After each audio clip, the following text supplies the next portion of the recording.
বাইকের ধাক্কায় মৃত্যু হলো এক ব্যক্তির। ঘটনাটি ঘটেছে গতকাল মুর্শিদাবাদের বেলডাঙ্গার হসপিটাল সংলগ্ন এলাকায়।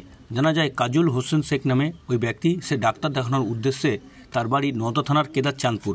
সেখান থেকে বাসে করে আসার পর হসপিটালে যাওয়ার সময় রাস্তা পার হতে গেলেই একটি বাইকের ধাক্কায় ঘটনাস্থলেই পড়ে জ্ঞান হারান কাজল হোসেন।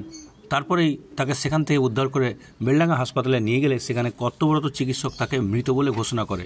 তার দেহ সেখান থেকে ময়নাতদন্তের জন্য গতকাল বহরমপুরের মুর্শিদাবাদ মেডিকেল কলেজ হাসপাতালে পাঠানোর পর সেখান থেকে আজ সকাল 10টা নাগাদ তার দেহ ময়নাতদন্তের জন্য পাঠানো হয় বহরমপুর মর্গে। বিষয়টা হচ্ছে আপনার উনি চোখ দেখাতে এসেছিল আপনার এই বেলডাঙ্গা লুটারি হসপিটালে।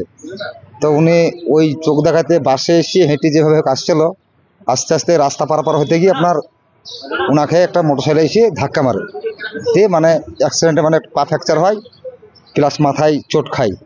দিয়ে ওখানে মানে ডেট হয়ে গেছে, আপনার মৃত্যু হয়ে গেছে ওখানে।